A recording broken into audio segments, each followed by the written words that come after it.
Thank you very much, MMC of Public Safety, Mgeni Chwagu, and the Deputy Chairperson of the province, and the leadership of the branch, Chairperson of the region. Dr. Ndlozi will be joining us soon. He went to do certain engagements and then later will join us. We are moving around the country, interacting with our people and explaining to them how the EFF government will work when we take over power on the 29th of May. This is necessitated by the fact that 24.6 million people are available for work. That is a workforce for South Africa. But only 16.8 million are employed. And what is more disheartening is that of all these people who are employed, those who are employed to give us water, electricity, and gas of 16.8 million, we only have 123,000 employees in electricity, gas, and water. But we've got a problem of water and electricity. And if you create water infrastructure development, you are likely to create a lot of jobs in that sector for your people. Because a country that is not engaged or turned into a construction site, that country will never give jobs. When your infrastructure develops and becomes better, and the supply of water and electricity is reliable, then we are guaranteed that there will be investment. And when there is investment, the economy grows and people start working. But the story that when people are not working is because Zimbabweans have taken jobs from those people, or foreigners have taken jobs from those people. It's not true.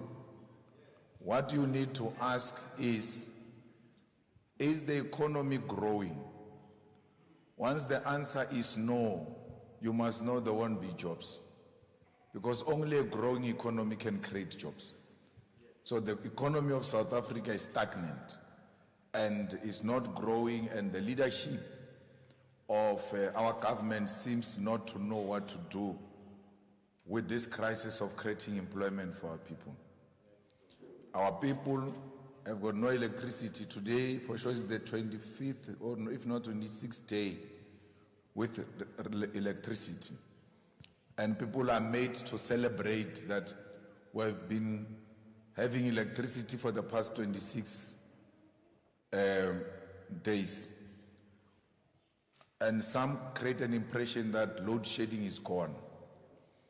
Load shedding is not gone, and even government never said load shedding is gone. Government said load shedding will be suspended. And you can see what they are doing. They are suspending load shedding for the purpose of elections. After elections, they are going to go back to load shedding. And because they want to make us believe that they are solving a problem which they have created. Load shedding is man-made. That's why during World Cup, Rugby World Cup, there was electricity. How did the electricity know that there was Rugby World Cup? And then after Rugby World Cup, the electricity disappeared. And did not just disappear, it went to stage 6. And that's what we are going to experience on the 29th of May. After voting, when counting starts, they are going to switch off electricity. and not just switch it off. They are going to take us to stage 6 because they are using whatever reserves is there to keep the lights on. By the time we arrive on the 29th of May, they will have to take us back to stage 6 because they will no longer having any reserves. And therefore they have to close the electricity and generate enough for them to can now give us electricity maybe at stage 1, 2, or 3. So the electricity crisis created by the ANC government because they want to outsource the generation of electricity. That a generation of electricity must be now in the hands of individuals. You cannot put electricity as a strategic sector in the economy in the hands of an individual. Because individuals are guided by feelings. So they create load shedding and then say to you, you must go to green energy. You must get energy from all types of people. And then they give themselves individually licenses. Then you must make this electricity to show that Eskom is failing. Make sure that Eskom is failing so that when we say we are privatizing generation of electricity, everybody will be so happy because they will say, but Eskom has not been working. So the strategy is make it dysfunctional and frustrate people. Once people are frustrated and you say this is the solution, they all go to that solution because they want electricity. But in reality, they are the ones who created that crisis. So they've never built a single reliable power station. Kusile and Medupi are still not being utilized optimally because they are milking that money with Chancellor House of the ANC. You wake up one morning, one unit of Medupi has collapsed, and the issue of collapse, literal collapse of an infrastructure which has got no 30 years. Already they say this infrastructure has to be done again because it was not properly done. So there shouldn't be any construction happening at Medupi. It was supposed to be done by now, but it can't be done because that's our milking cow as the ANC. That's where we make our money. They go and shut down a coal power station because the bosses of the world have said, do not use coal because you are polluting. We buy into that nonsensical story, and then after they said we are polluting, they come themselves and say, bring that coal to us. Don't use coal, it's wrong. But the trucks are moving every day on the N1 to Richards Bay, sending coal to Germany, to UK, to China, to all the big economies that said don't use coal. And then we destroy our own coal power stations without having an alternative of reliable supply. If you say I must shut down a 1,000 megawatt coal power station, you must be giving me from green energy sources 1,000 megawatt.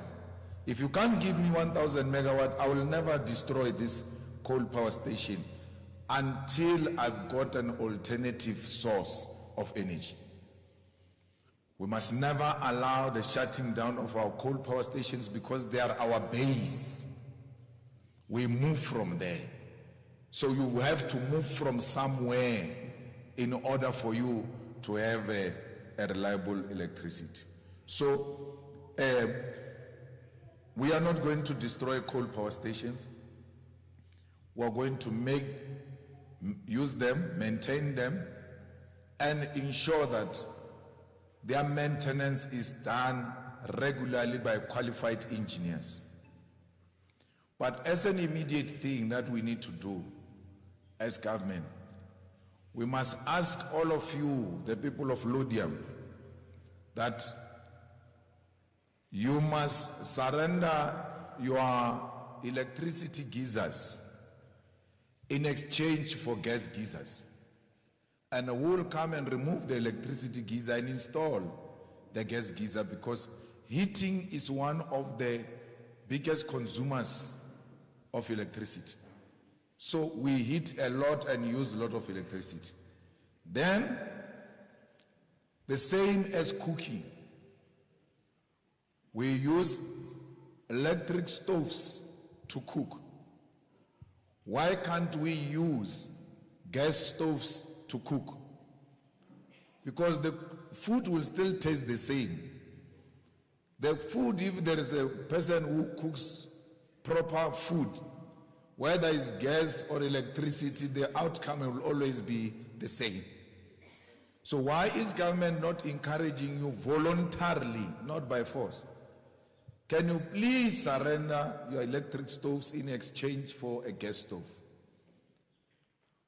We'll come and install it ourselves. By doing that, you save electricity, but you also create jobs at the same time. Because the people who are coming to install these geysers and stoves are unemployed young people of South Africa who can get immediate jobs from that.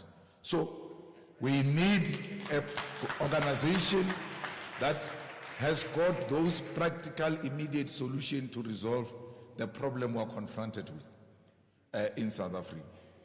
There's also a problem of water. Who would have thought one day we can wake up in Laudium and there's no water? But the villagers, we grew up like that, we always knew there's no water. But now it has come to the big cities, which means ourselves who never had water, we will never have if the big cities don't have water. And you are not having water, it's not because God hasn't favored us with water. We are favored. The problem is that the infrastructure is too old. It's not maintained. Water reticulation plants are not maintained. They're dysfunctional. The pipes that give you water, piped water into your houses, is asbestos pipes, which many of them are old and causing leaks. Why can't we shut water in Laudium? When they ask us, we say we're replacing the pipes, taking out the asbestos pipe and bringing in proper pipes which will not allow any drop to leak from those pipes. Then you know there is a reliable supply of piped water into our houses. So it's important that all of this gets to be fixed. A bridge in Tshwane, if there is any bridge in Tshwane, you must know was not built in the last 30 years. It was built by the old government. They don't know the lifespan of that bridge. They wait for the day where one white person says, but this bridge we are driving on is shaking. They can't read and make sense before they see it physical. You say, the lifespan of this thing is finished. What are you talking about, man? The bridge is standing. Then you have to call them and say, stand here. You will see when the cars move, this thing is going to be shaking. And it's shaking. Only then they become convinced, oh, this thing is going to collapse. How can you have leaders who don't comprehend a simple mathematics of engineering? That this was completed this year, the lifespan is this much, it has reached its lifespan. Therefore, we don't have to remove it. We have to now start reinforcing it with the new development and technology which will make this thing to stand. It took forever I don't know what they were waiting for. In Johannesburg, one of the bridges was collapsing and literally shaking. Only then did the ANC go and fix that bridge. So we can't work like that. We can't work with government that has got no plan, because when you have a plan, you look at what exists. You cannot build new infrastructure without maintaining the old infrastructure. So we have to maintain the old infrastructure. There is a problem of crime in Laudium and everywhere else because criminals have taken over the streets. Young women can't go to library on their own. Young women can't go and study as a group because someone is standing there by the corner waiting to attack them. So we need to fight crime. And criminals don't hear. They don't use the ear to hear. They use the skin to hear. So we cannot allow criminals to terrorize law enforcement. Because if police are not protected, they can't protect us. So we need to allow the police to deal decisively with anyone who takes out a gun and point that gun at a law enforcement officer. Once you point a gun at a law enforcement officer, you must know that you have made yourself an appointment with your maker. That's what you have asked for, and that's what is going to happen. So, we have reached a point where we need to respond fire with fire. Because these people of cash in transit haste, the housebreakers, the kidnappers, they're extremely violent. And they will never hear you if you don't use the language they understand. If you look at the murder rate in South Africa, we have not even come anywhere close to Ukraine where there is war. Murder rate is like we are in a war. If stats gets released, you'll say, oh, it means there is a war going on, like in Sudan. Can't know there is no war. The criminals have declared war on people who have nothing to do with them. Today, the law-abiding citizens are scared, and those who don't abide by the law are not scared.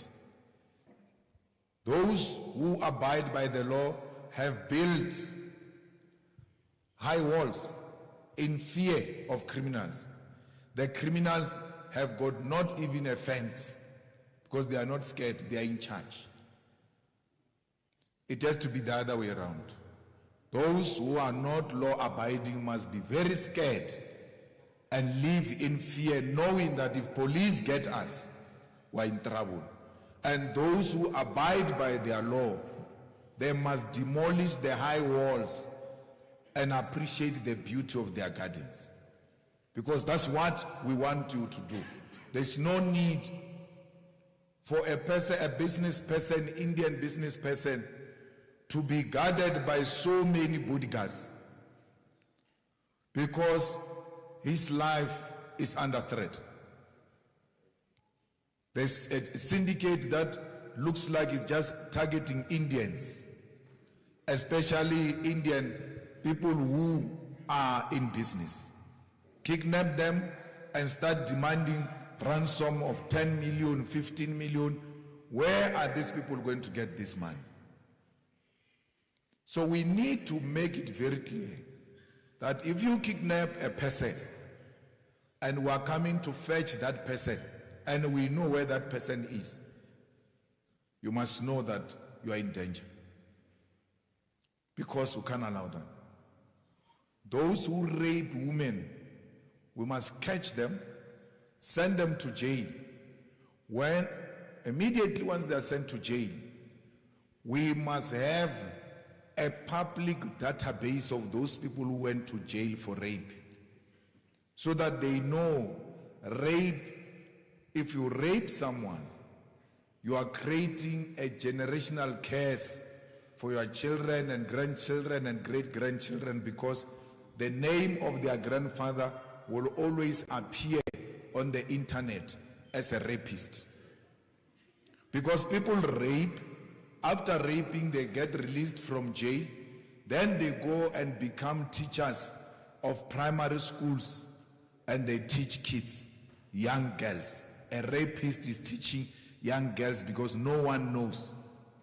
They get released from here, Hoshimampuru, then they leave to Northern Cape. When they arrive there, no one knows them. Then they are given a job to become a teacher of young girls. And he doesn't see them as young girls because he's a pervert. He sees them as sex objects that can be used.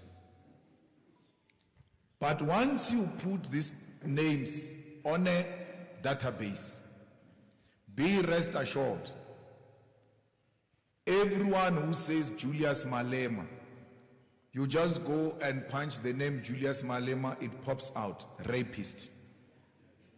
And then that's it. You can't get employment, because when you rape, you are committing murder. You must ask the survivors of rape. They tell you that after he raped me, something inside me died. And I will never recover from that. So, rape is an equivalent of murder and must be punished. The same as GBV. Where does a man get the knowledge, the power, and all of that to beat up defenseless people? Even if a woman hits you with a clap, when you turn and ask her, what are you doing? She's already shrinking in fear. She becomes small. So why do you beat her up after you saw that she herself realized she made a terrible mistake? No, what do you do? When she goes like that, you kick her when she's down. Only cowards will do that. Because when you get beaten all the time at work by your white bosses, you never say anything. But at home you are Somandla, you can hit the way you want. Just here by the firm you get beaten and you get called boy by a young white person and you can't say anything and want to come and show us the power that you don't have. We should not do that. We must be a peaceful society. We must deploy police visibility. I mean, I came from Hyde Park and I reached this Laudium this morning. I've not seen a single police van. Not one. Even on the freeway. I don't know which year is that, Yusuf, where we had police 1 year at every off-ramp and on-ramp, and we had police roaming around. I remember that year we went to finish festive season without any cash in transit and robbery in the shopping malls, because we were having police everywhere. In America, they don't have this problem we have. In the UK, they don't have this problem we have. But you will never turn a street without seeing a policeman. Why are we not having cameras in this day and age? On each and every street. Because when you steal a cell phone in Tshwane, the camera should be looking at you. When you turn this way, there is a camera looking at you. When you turn that way, there is a camera looking at you. And then we are able to call the radio Church Street. It's a Church Street. By the time you turn to Church Street, they are there, waiting for you. Yes, where's the cell phone, Baba? Because we are even lazy to just sit down and look at cameras. Because now we are lazy to go to the streets and chase them on the streets. Why can't we put them on the cameras? These are our streets. We have to have an eye on each and every street, even in Itirele, where they say it's an informal settlement. There must be an eye.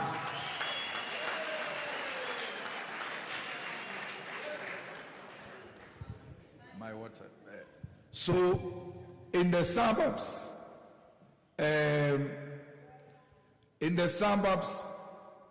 like Hyde Park, in Sandton, Sandest, and all over the country, those people have got cameras. They've got cameras.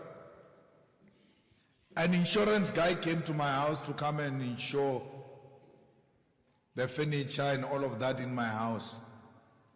And then when he writes a report, he says, low risk. I'm like, low risk? Then he goes to do the same at my grandmother's house in the township. It says high risk. And I sat down and I said, but this guy is right. Here in my township, you can steal a TV and walk around with it at night, carrying it like this. There is no person who can buy a TV and carry it like that. Once you see a person carrying a TV without a box, already you must know there's a problem here. Yeah, there's a problem here. But in the suburbs, there's no one who can move around carrying a TV or just moving around alone. Those security guards there are going to stop you and ask you why. What are you doing? No, I'm going to this and that. Okay, let's accompany you. Where are you going? We'll take you there. Because police visibility is what will, in the immediate, stop crime. So we will hire men and women and add not less than 100,000 boots on the streets to fight this criminal, because it's a war. And war must be fought, and we must win, because we are fighting this war in protection of our people. I have no time for criminals. I don't want to even entertain mind of a criminal, because these people are a danger to society. We cannot have drugs easily available. People buying drugs the same way they buy bread and cold drink. And then that place gets to be known for selling drugs. Everybody says, no, here they sell drugs. Police don't do anything, because they are working with those people of the drugs. They actually transport the drugs. Because once this house becomes a house of interest, crime intelligence must send someone to go and buy. And worse, not someone new. We have to send the regular customer who buys there. Crime intelligence must get that customer and workshop that customer and show them the need to expose this place. But we have to also give them money. We can't have agents that are not given money. You expose dangerous crime. Dangerous crime. Where an Indian man is kidnapped and they want 50 million. You find that spot, you expose that spot and say, it's here. They go successfully to arrest those people and rescue the Indian man without paying 50 million. Then they give you 500 rand as an agent. Why would I expose people who are going to make 50 million for 500 rand? We must be able to pay our informers. Every street must have an informer who is on a payroll of the state, because the state must have an eye and ears on the ground. And whether drugs are sold by Nigerians or not Nigerians, we're not interested in nationality. We're interested in stopping crime. Whether it's committed by Nigerian or South African, it's a crime. Don't say no. Nigerians have come here and they've taken our business of drugs. We're not in the business of drugs. We're not in the business of drugs. So, we have a responsibility as South African citizens to take a stand and fight, because it's important that when we fight together, we can defeat all of this. Why is education given to children who have money only? Because education is a right. And education is not only that thing they're teaching us at school. So when you get born, you immediately inherit that right of being educated. And our parents are the ones who laid that basis. They first teach you how to speak, how to walk, how to do certain things on your own. They don't get paid for doing that. They teach you. Your parents teach you. They don't get paid for that. Then you get sent to parents at school to further your education. Those ones must be paid. Education must be paid. Education is not a commodity.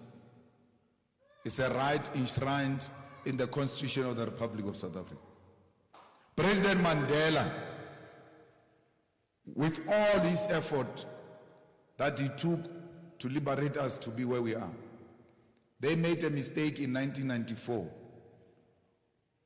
of giving us RDP houses. They were supposed to give us free quality education. We're going to build our own houses. Because when you are educated,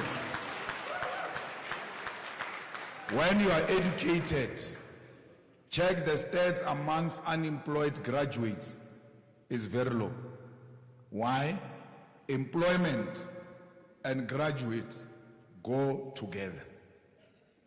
And those who graduate and can't find job and can't give them jobs, we have to give them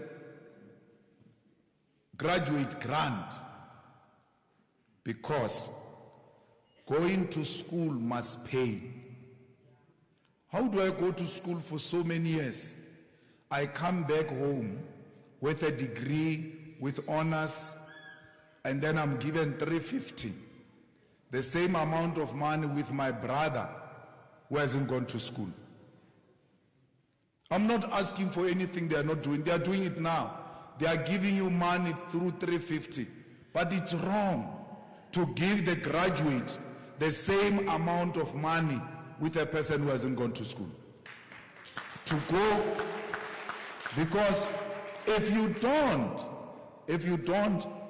compensate for going to school either through job or through money, those who are coming after these ones will not go to school. They are going to say, why must I go to school? Because you went to school, you've got a degree. But my uncle here has got no matric, but you are both getting 350. So whether you go to school or you don't go to school, the amount is the same. So rather not go to school and get the same amount of money. So that way we are encouraging people to go to school. That way we make education fashionable. And then we stop this thing called NSFAS. Because NSFAS that pays for the children who are poor, it's a money-making scheme for Blade Nzimande and the Communist Party. They steal money of NSFAS. Comrades, each when he pays school for his children at Medunsa, he doesn't pay NSFAS to pay Medunsa. He pays Medunsa directly. So why is government paying NSFAS to pay Medunsa? Why is government not paying directly into Medunsa without NSFAS? Because we know how many children are there.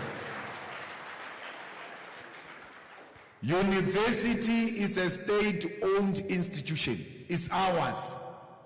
Like Department of Health. When a budget is passed and allocated to the Department of Health, they don't give some agent to go and give the Department of Health. They take money from Treasury straight into the Department of Health. So why are they not treating these universities as part of their department?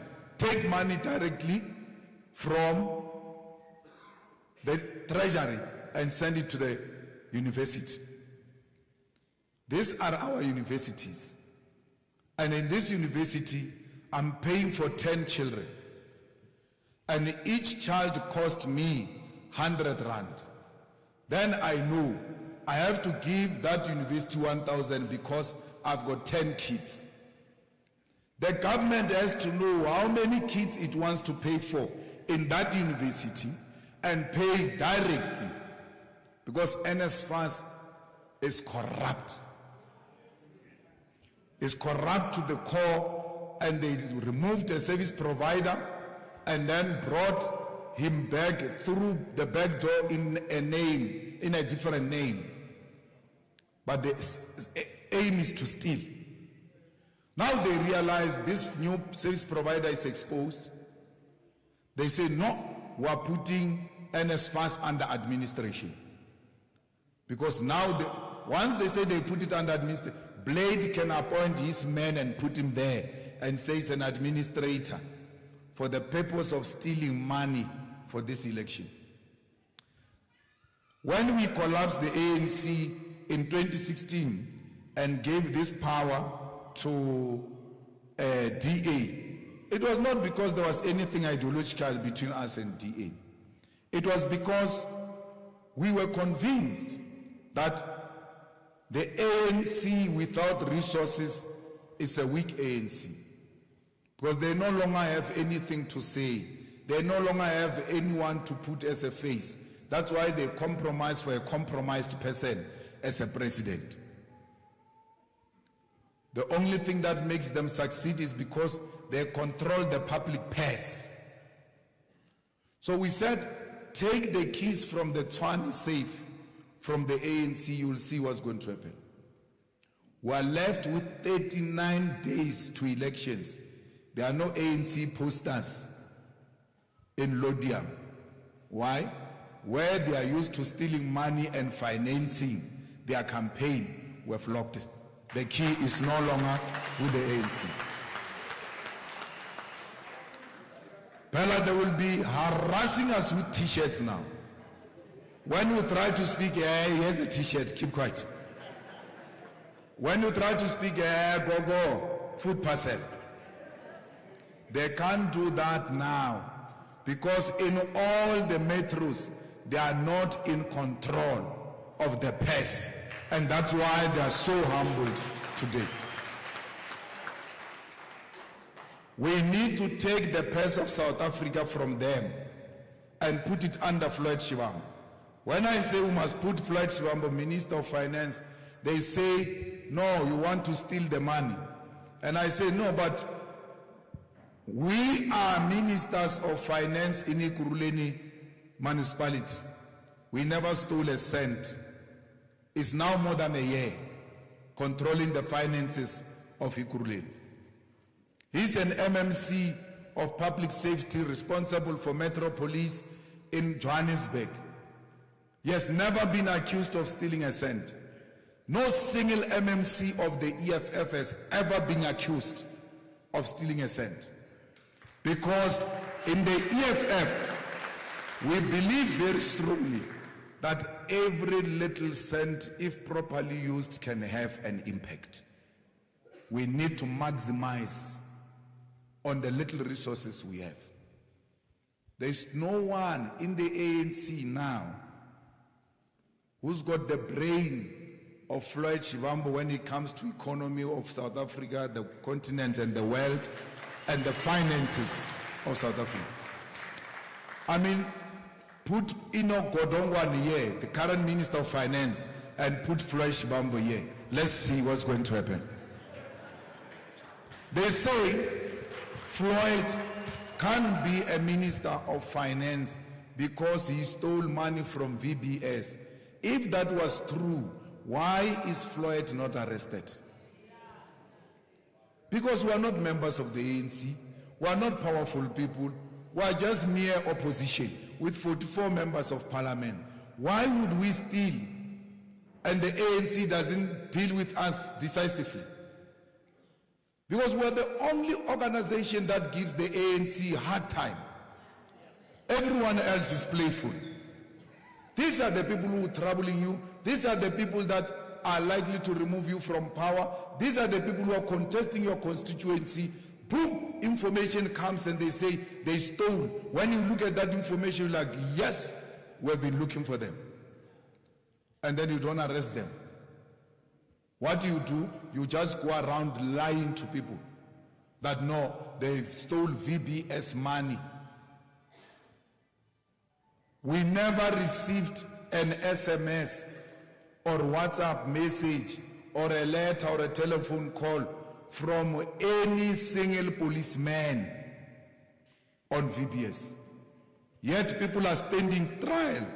There is a white man who was a CFO who's now serving jail term, who timed a state witness. And when he was turning a state witness on VBS, he has never mentioned Malema or Shivambu. No one has ever mentioned Malema and Shivambu.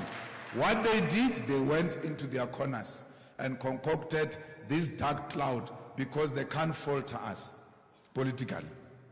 They create some imagination and then spread it across.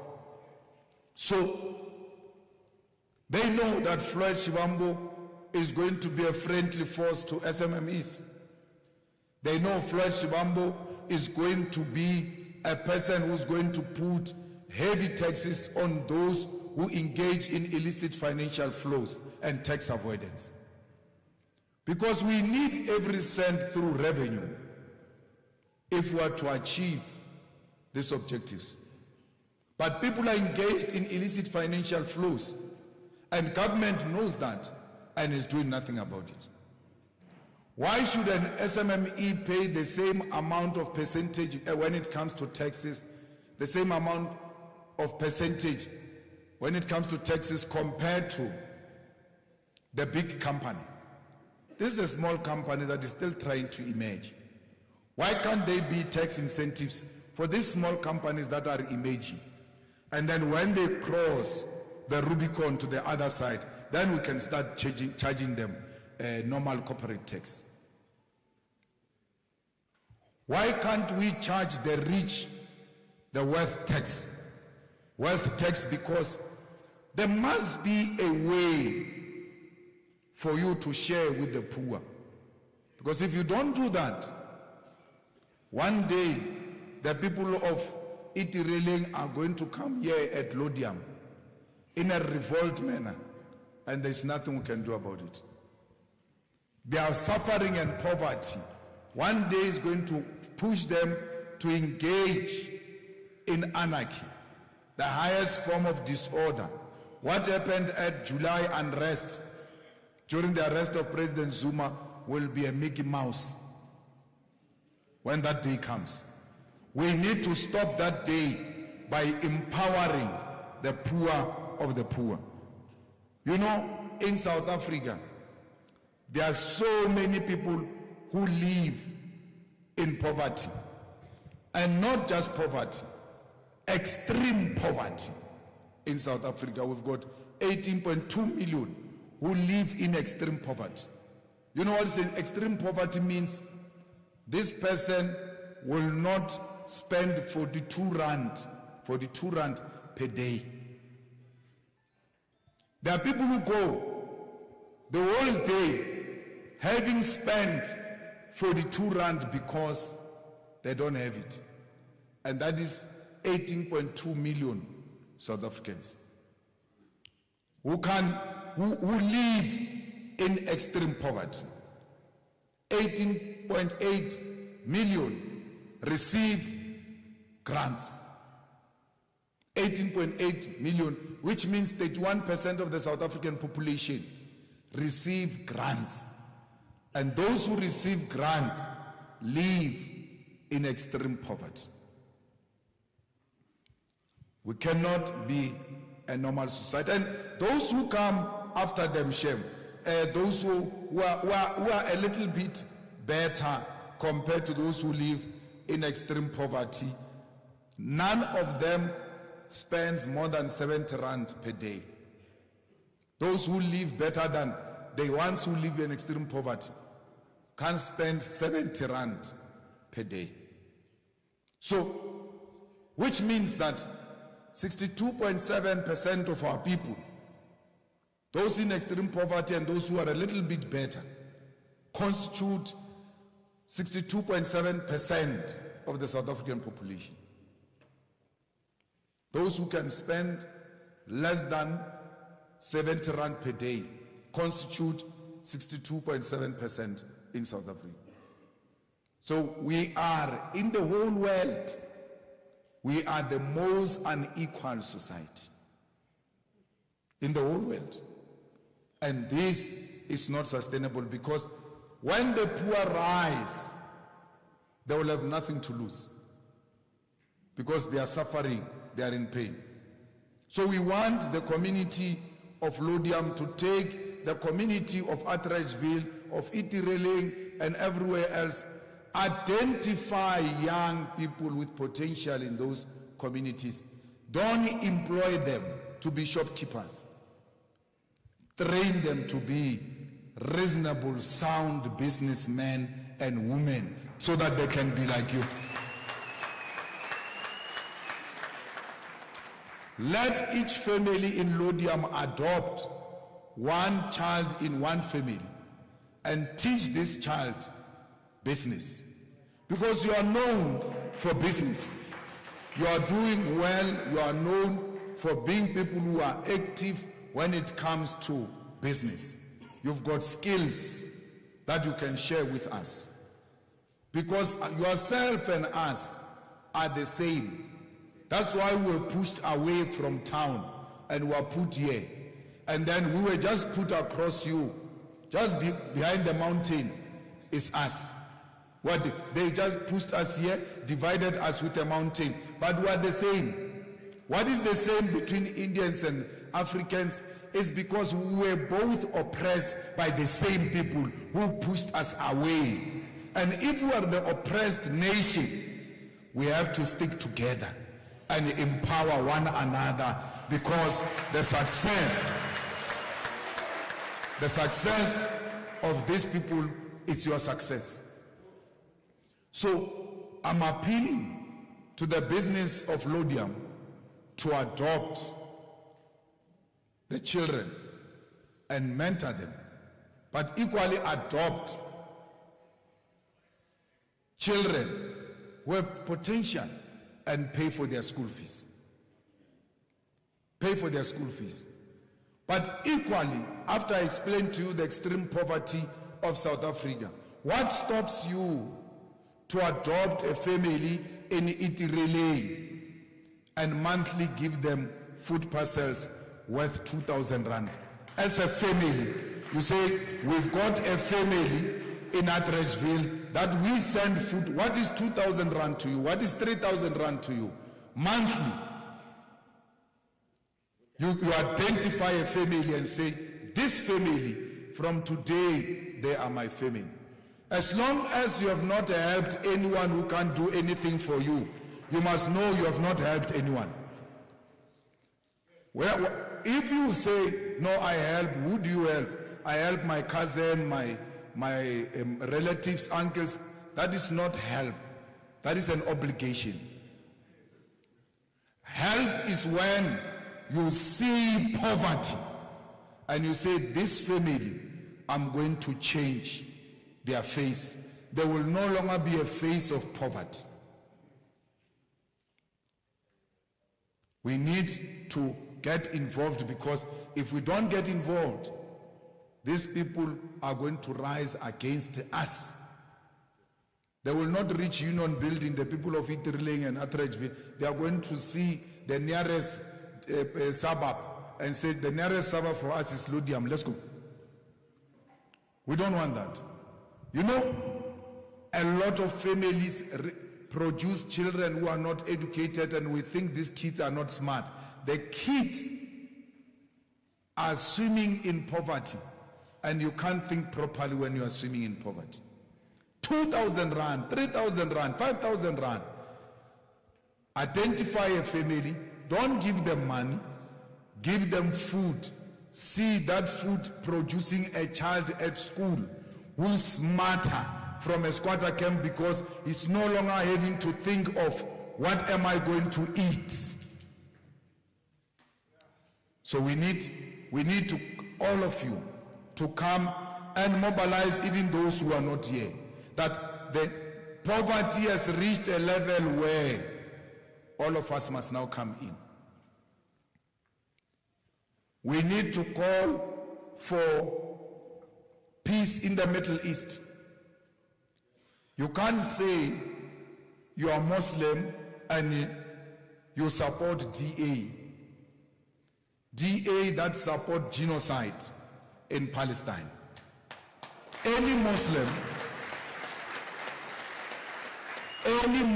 who votes for the DA, you must know you are an enabler of genocide in Palestine against the Muslims. The people of Palestine are being killed. They want to wipe them off their land right in front of our face, and we are not doing anything. The EFF marched to Israeli embassy. And when we're at Israeli embassy, we said, we're going to check the Woolworths products, we're going to check McDonald's products, we're going to check any shop, give us information that sells food from Israel. I did not arrive at the office after that march. McDonald's had already sent me a letter. Oh, no. We are not the same as McDonald's in Israel. Please. We are independent. We don't have those products and all of that. We are watching you. Woolworths said they've got a smaller quantity of products which is going to finish in a week's time from Israel. We said, we don't care in a week's time. It must be removed now. People are being killed now. Remove. We said to the EFF Student Command in universities, you must never accept any lecture from Israel to come and be a visiting lecture in our institutions of Ireland. We must never accept any learning material from Israel, because we are engaged in academic boycott of Israel. So, the people of Laudium have a duty to teach others, not even the ANC, support the struggle against Israel, by the way. We marched here, went to Parliament, and said to Parliament, pass a resolution sponsored by the EFF to remove the Israeli embassy. Parliament passed that resolution to remove the Israeli embassy. Today, the ANC hasn't implemented that resolution. They went to International Court of Justice, ICJ.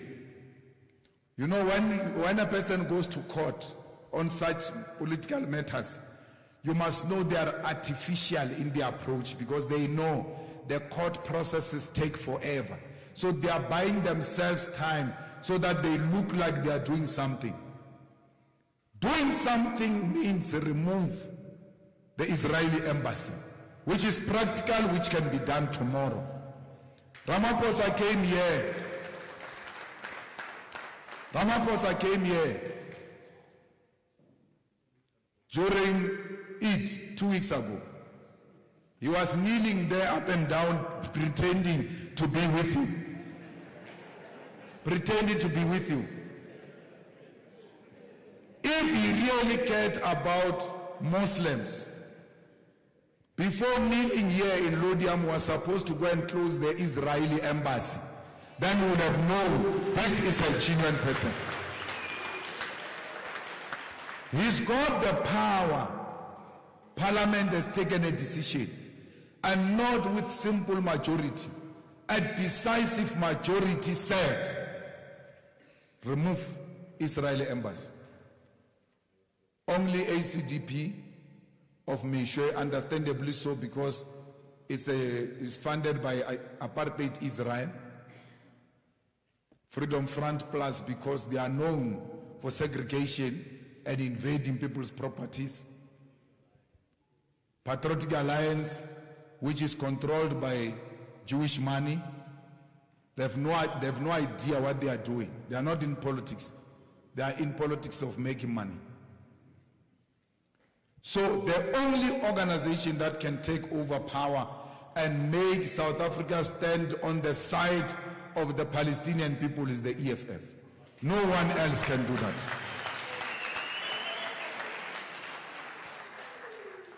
At least in support of the struggle of the people of Palestine. Even if you want to sell out, there are 3 ballots there. One of those ballots you must dedicate it to Palestine and say, I'm so conflicted because my party is selling out on this, but the EFF, I shall give it at least 1 vote, and that vote is Palestine, because I don't agree with them on land, I don't agree with them on that, but on this one, they shall receive at least 1 vote from me.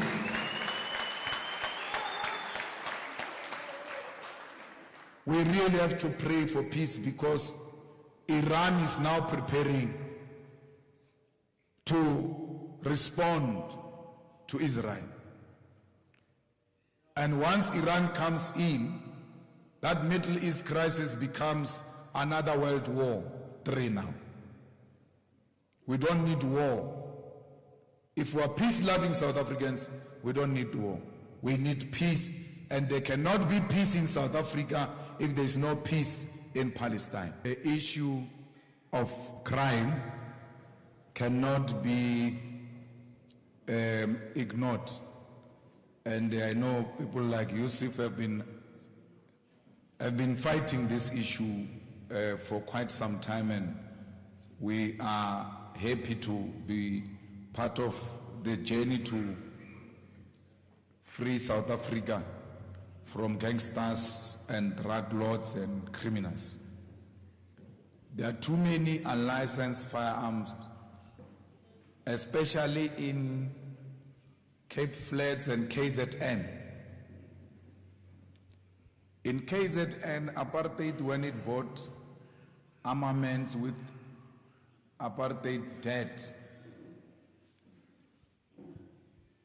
those who were there in the 90s will tell you, trucks full of weapons, different kinds of guns, were sent to KZN to fuel black on black violence, because they thought that instability will make apartheid government survive.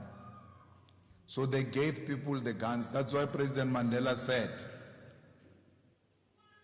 throw the guns into the sea, and no one threw a single gun to the sea. Those guns that were taken to KZN, the Department of Defense must be able to tell us how many weapons were sent to KZN and what are the made of those weapons and who were they sent to, so that a massive raid can be conducted. Massive.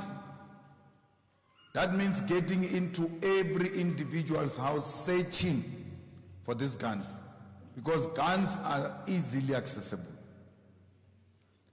In Cape Flats, it's like a daily bread where people just come to the streets shoot at each other. Police are in cahoots with those who are extorting people and sponsoring the gangsters. The DA government give well-known gangsters tenders to get money from government so that they can buy more guns and shoot at each other. The DA government in the Western Cape even get money from these gangsters and drug lords to support the campaign of the DA in Western Cape. So these are areas that will be paying attention when we take over this government. You need a corrupt-free minister and a commissioner. Our current commissioner of police has got no idea what he's doing. By just looking at him and listening to him, it's like a man is lost. He doesn't know why he's here. And then you've got a capable policeman in KwaZulu-Natal called Mkhwanazi, the provincial commissioner of KwaZulu-Natal, being reduced to a province when we need him the most at national level, so that he can command these ones of provinces and tell them what to do. Because Mkhwanazi is not playing there in KZN. All known criminals and families that were feared in KwaZulu-Natal is dropping them one by one. When they go to catch in transit, he kills the whole thing. Kill them. There was a well-known criminal who was extorting people money in Richards Bay. The police went to kill him under Mkhwanazi's leadership in KZN in Zimbabwe because he thought he can put up a fight against police. They killed him. Well known, highly feared. That's Mkhwanazi for you. Why they are wasting time keeping him in KZN instead of putting him national, and then he can have access to the Cape Flats? We need Mkhwanazi's approach in Cape Flats because the gangsters and gang leaders in the Cape Flats are well known. Mkhwanazi says, my strategy is very simple to fight crime. Once they say this one is a troublemaker, whether there is a case against this troublemaker or not, is already a person of interest. We deploy people to him. We'll monitor this one. And we're going to find him one day trying to do those things because he doesn't know he's being monitored. He will be dropped. So all those criminals and thugs in KZN, they now know that there is no time to play because many of them had pocketed politicians and police commissioners and all of that. When Castle Matale became Deputy Minister of Police, I just gave him one advice. Never take any bag from any of the generals in the police because they are all in the pockets of criminals. So we will fight this and will really make sure that South Africa becomes a better place. Palestine is a stand we took a long time ago. It's not a stand that we take now on elections. From its formation, the EFF has always declared to be on the side of the poor and the dejected and rejected masses of our people and the oppressed. Every rally of the EFF, starting with its public lounge in Marikana 10 years ago, every rally of the EFF has a flag of Palestine flying on top of the stage.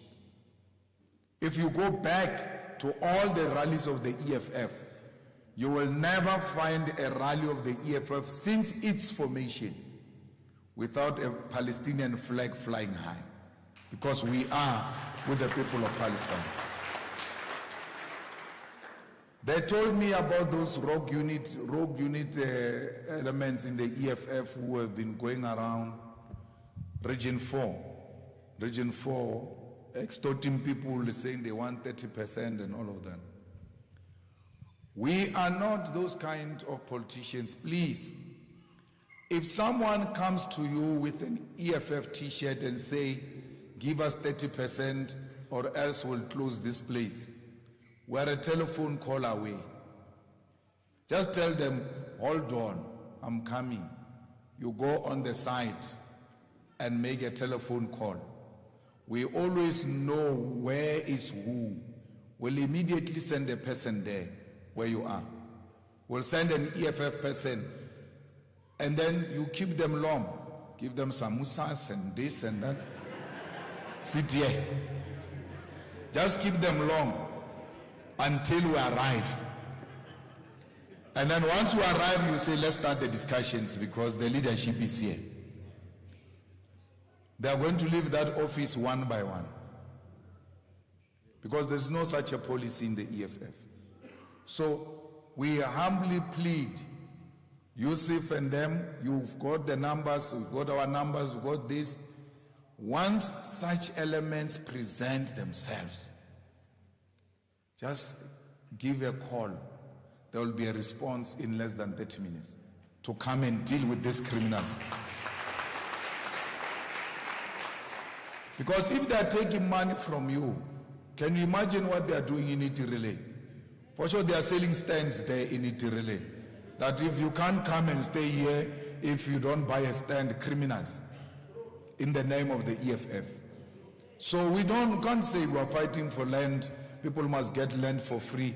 You are EFF, you go and take the land and sell it to people in the name. If those elements are known, they must be immediately suspended, and then that should be communicated publicly, especially in the affected areas, that such people have been suspended from the EFF, and if they come to claiming to be EFF members, you must know they are not EFF members.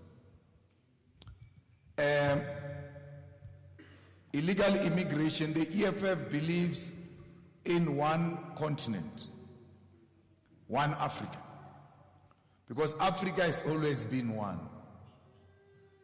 These borders were imposed on us by the Berlin Conference in 1885, where the superpowers met, and then they put a map of South Africa and then they allocated it to each other. Britain will take this, Italy will take this, Germany will take this, and that they were allocating Africa. Then they started putting a fence. But we're never like that. But why is there such an obsession with a fence? Because border means a fence. Why are we obsessed with a fence? Which country in the world became a developed country because it had a fence? But now, on the basis of this fence, this country was able to flourish. But if the fence is one of the things that you need for you to flourish, you all have fences at your homes and you are still poor. The fence didn't help you with anything. But our fence is actually madness. Because in Lesotho, there is no fence. In Botswana, there is no fence. Mara, there is a gate. Only a mad person can go and put a gate at his yard without a fence, and every day when you come back, you open that gate and lock it, but you don't have a fence. Those people live happily together. In Zimbabwe, Gaten Mackenzie went there trying to prove a point that, yeah, there's no fence here. He was not saying something new to us. We knew there was no fence. There's no fence. So anyone who brings drugs in South Africa or brings illegal weapons in South Africa, his nationality is not relevant, he's a criminal and must be dealt with as a criminal, not on the basis of which country he comes from. No one must bring guns into South Africa. So we're going to stop this Mozambicans and stop this Nigerians, stop this. So because they are the ones who bring drugs and guns. South Africans are going to fetch, they will leave and go there to fetch them and bring them here. Because now we say our borders are secured, they will go fetch them, come back because they are South Africans. And we will not have a problem with South Africans who are selling drugs and guns and prostitution. We have to have a problem with crime and not with nationality. A criminal Nigerian who poses threat to life of South Africans must be dropped. We don't care whether you are Nigerian or Zimbabwean or South African. You bring drugs into our country, you shall be dealt with. Our problem is resolving drugs, and we can resolve drugs by uniting the whole continent. Can you imagine, Yusuf, if there was no fence and all these restrictions? Those cars that get stolen into Mozambique will with ease go and check those cars and bring them here. They are able to steal and hide in other countries because of these borders. They use the borders to commit crime. They take from us, go and hide the other side. Without a fence, police will chase you from here. When you cross the border, they follow you to that side. There is no border in Europe. No border in Europe. So why do they want borders for us and they don't want borders for themselves? There is free movement in Europe. They go anywhere. You can wake up, eat breakfast in Italy, have lunch in Germany, and then sleep in Paris without anyone asking you for a document. No one. Even you, once you get a Shanghai visa, free movement. Why? They made trade easily. They made movement of goods and people easily. They trade amongst themselves. Why can't we do that as Africans? We've got high unemployment now, including high unemployment of teachers. I was shocked that there's even unemployment of doctors. You go to school for 7 years, and then we complain at the same time in our hospitals we don't have doctors, but they are unemployed doctors. But these doctors were not supposed to march. They were supposed to just get a transport and go to the nearest country. Their skill will be welcomed in those many other countries. This obsession of wanting to stay in South Africa alone, as if South Africa is the only place with opportunities, is what denies you, South Africans, an opportunity to prosper, because they instilled in us a mind of superiority.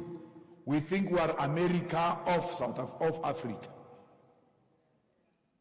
That's why you can speak about, no, Africa and South Africa, as if South Africa is not Africa. Why? They benefit from this division because the unity of South Africa threatens them. Imagine if we were to do an African currency based and supported by the minerals of Africa. Dollar will be nothing compared to that. Dollar will be nothing compared to that. The pound is what it is because of its gold reserves, yet they don't have a gold mine. We alone, we are #1 platinum producer in the world. Ourselves and Zimbabwe alone, no one can touch us with platinum. The next in line who has a platinum, which takes us to 85% or so, is Russia. So why is Zimbabwe, South Africa, and Russia not coming together and determine the platinum price? A platinum price is determined by people who don't have platinum because of these divisions that we're having. Why can't we open this continent and get ESCOM to electrify the whole of Africa, and then they pay electricity to us? You deny yourself an opportunity. We can build railway lanes. We've got capacity in South Africa, from Cape to Cairo. the transport system that interconnect the whole continent. So that you guys can wake up in the morning, go and do some businesses there, and then sleep this side, come from that other side with ease. And that's how we prosper. The ANC can't be trusted, my brother. I mean, we all know that. But there are times where you need to bring your enemies closer so that you can finish them off.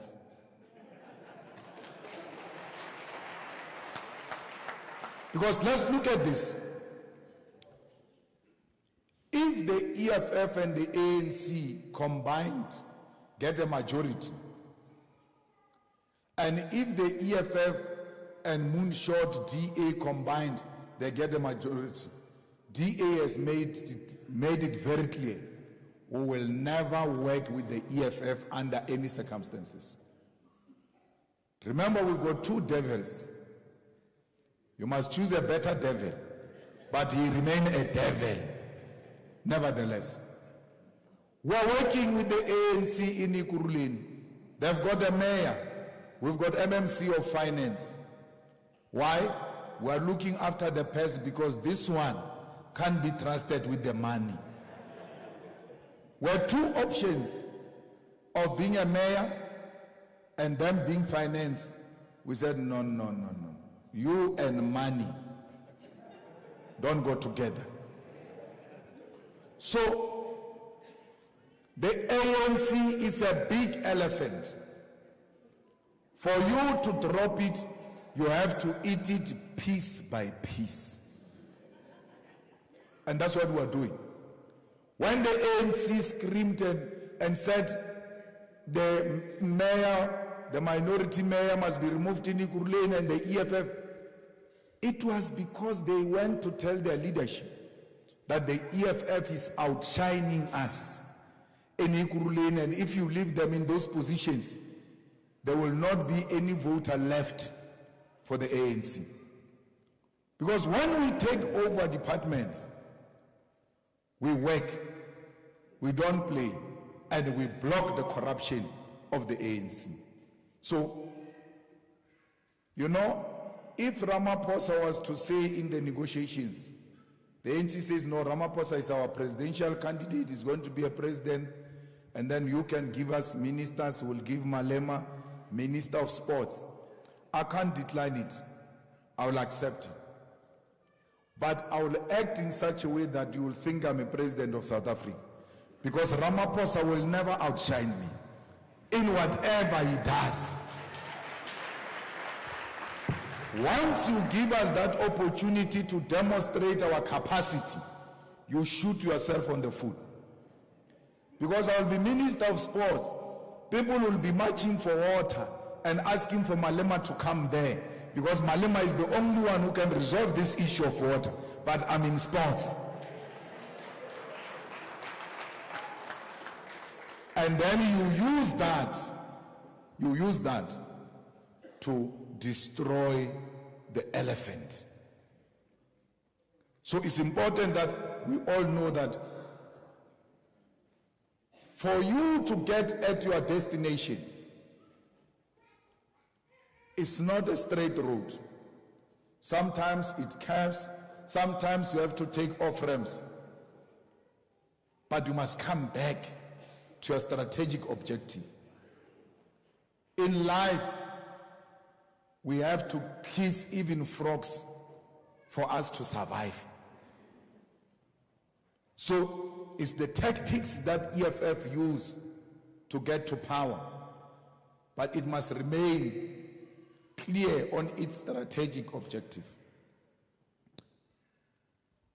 I agree that Laudium is not only load shedding. Even if there is electricity, there is always power outages here.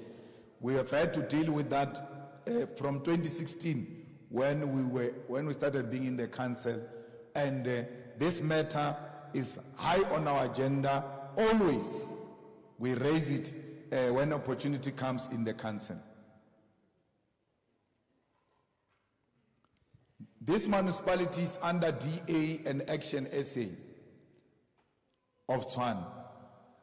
is under Israeli apologists.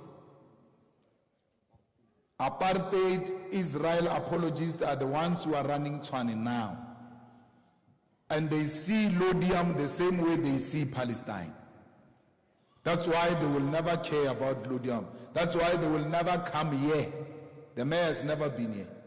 How can you not visit a place of ratepayers to go and understand? You know these people in Laudium, they pay their rates. They are one of the best paying people of their rates. You don't go and listen to their concern. It's because you hate Muslims and you don't care about the problems of Muslims, because you are an apartheid Israeli apologist. So Action SA, Herman Mashaba, is also an apartheid Israeli apologist. Herman Mashaba says he insourced workers, security guards in Johannesburg. It's not true. We insourced security guards in Johannesburg because we said to Herman Mashaba, remember in 2016, we voted for DA to remove the ANC. And then they were supposed to pass a budget. And we said, you are going to insource the workers. In exchange, we'll vote for your budget to pass. If you don't insource the workers, we will withdraw. And this vote, with this budget, if it doesn't pass, the ANC is going to put this under administration. They had to put insourcing of the workers in their budget. If Herman Mashaba says he insourced the workers, you must say in 2016, show us the policy of the DA which you were implementing by insourcing the workers. There was no such a policy. There's never been such a policy. Just 2 weeks ago, 3 weeks ago, here in Tshwane, Herman Mashaba voted against the insourcing of security guards. Here in Tshwane. A motion that was presented by the EFF, Action SA, DA, Israeli apologists, all of them came together to reject the insourcing of the workers. Really, you must ask your colleagues to listen to the EFF message. There is no racial comments that the EFF makes. The EFF makes facts known to our people. It's a reality that 80% of the land is owned by white people. 80% of the economy is owned by white people. The firms, the industries, every strategic sector of the economy is owned by white people. We want to change that. Not to the exclusion of white people. We want us to share. Let's share the wealth of our country. So those who are saying we are passing racist remarks are the people who are deliberately distorting the message and they don't want to share in the country's wealth. If they speak about the EFF and say EFF is racist, you'll realize, you'll even think maybe the EFF said it's going to drive them to the sea. The EFF said it's going to kill white people. Go into the archives of the EFF everywhere. You will never find such a statement. We hate racists and we hate them passionately and we make no apology about that. We must never embrace racists. And including our Indian brothers and sisters, there's no any comment by the EFF that suggests we don't want Indians. We always say to them when we meet Indians, you are better than us. Where you have an opportunity to help, do so nicely and properly, and we can't pay wages that are not living wages. We need to care about the well-being of our people. So the reason we are here in Laudium was to demonstrate to everyone who says we don't want Indians that we actually exist everywhere. In the colored communities, in the Indian communities, in the white communities, in the African communities. we are the only organization that exists everywhere. And we hate no one. And that's why anyone who extols the Indian business people, that person is offending us. Because they never ask 50%, 30% from Pick and Pay. They never ask 30% from Woolworths. If I bring Woolworths here, even if I'm black, I bring a franchise of Woolworths, they're just going to see Woolworths and conclude it's a white man. They will never come there and ask for 30%. So, when they ask for 30% from our people, it's really disturbing because our people are trying to make end means. Then you go and sabotage what these people are doing. We need, in the EFF, we adopted, when we were speaking about orphanage, I was even thinking about this. We've got 9, if not 10, orphanages that we look after as the EFF, 1 in each province, that we look after every month to change the conditions of our people. In one of the orphanages that we look after, in Northwest, we said they must take the kids, because the kids were going to school in the township there, and then they were always being insulted by their peers that you are an orphanage, you don't have a mother, you're staying in an orphanage place, blah, blah. We took them. We said, let's find the best schools in town. Take these kids there and pay for their school fees, transport, everything. Because that work you are doing is very close to our heart. So we do that work ourselves. And this matter you raised, Obagain says, council is sitting on Thursday, and they will be raising this matter in the council sharply on Wednesday. But it's not a matter that needs a noise-only Obagain. I think it needs a thorough, detailed follow-up so that we know where is this thing stuck, in which office is this thing stuck, so that we deal with this person who's unable to help an orphanage. If you can't help an orphanage, what about us? Because those are the people who must be helped before us. And I really appreciate the work you are doing, giving our people in Iturileng food parcels and all of that. Let's continue to do that beautiful work. The sanctions will come on the racism against Indians. One day I'm sitting in the office there. Some Indian fellow calls me. No, I think from Indian embassy or something. He says the EFF has sponsored a motion in Johannesburg Council for Gandhi Square to be renamed Winnie Mandela. We immediately, without thinking twice, told those people to withdraw that motion. Because Gandhi and Winnie can coexist in one place.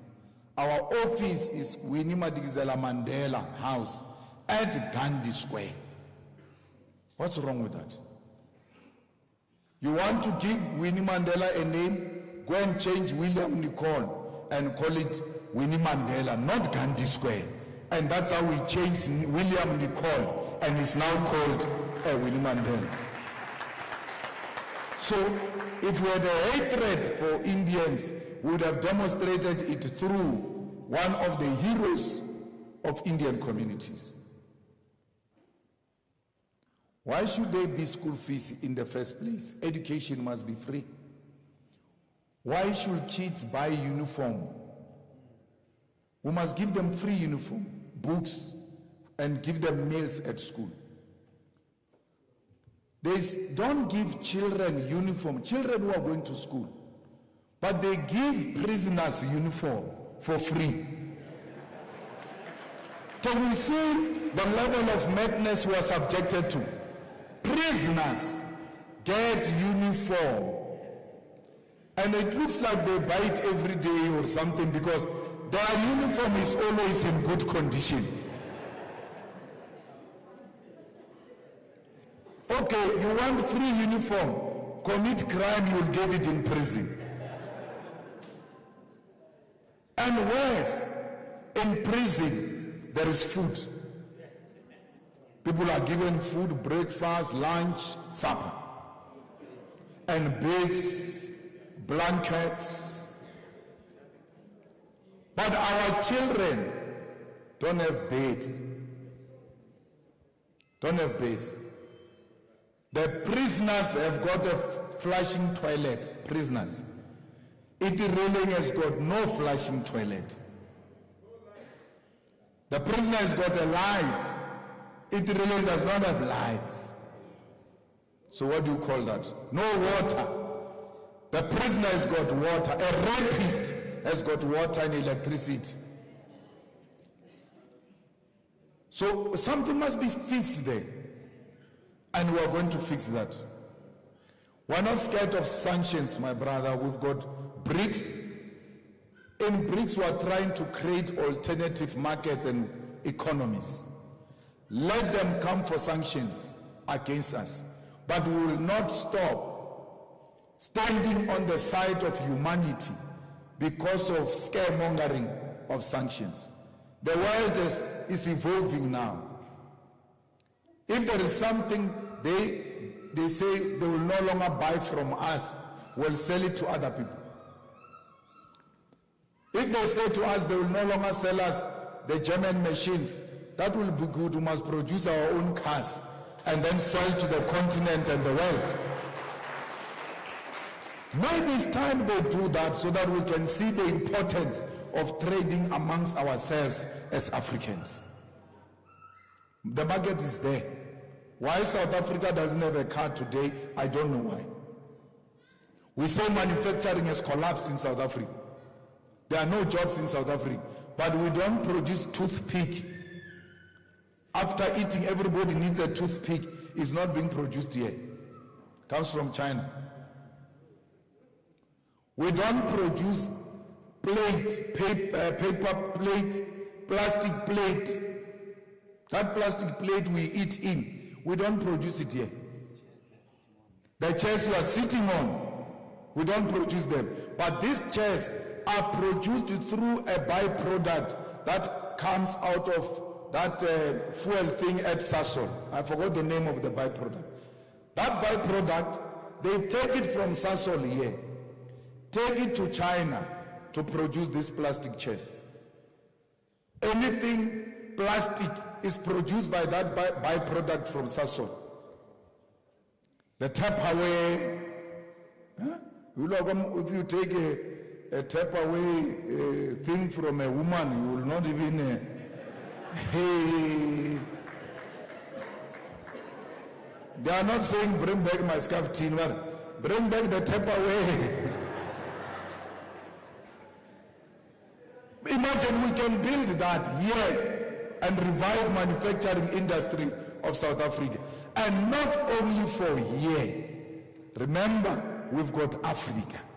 We produce here for ourselves and we sell to the continent. The people of Africa love South Africa. And any product from South Africa, they will support it. So, we must make sure that facilities are available for young people to be engaged. You know, the youth is very active by their nature. That's why they are called youth. If you don't harness that energy and give it direction, then it's going to go into drugs, into committing crime, because there is no activity. The problem is that parents are no longer allowing their children out to go and play because of crime.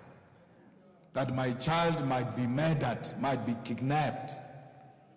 So we must make South Africa safe so that our children can go and play outside, because we know it is safer outside. So let's talk about these youth activities programs that you guys have and see if we can join together to make sure that we channel in a safer way the energy of young people. Thank you very much, and thank you for coming. I'm going to Riege Park in Ikuruleni.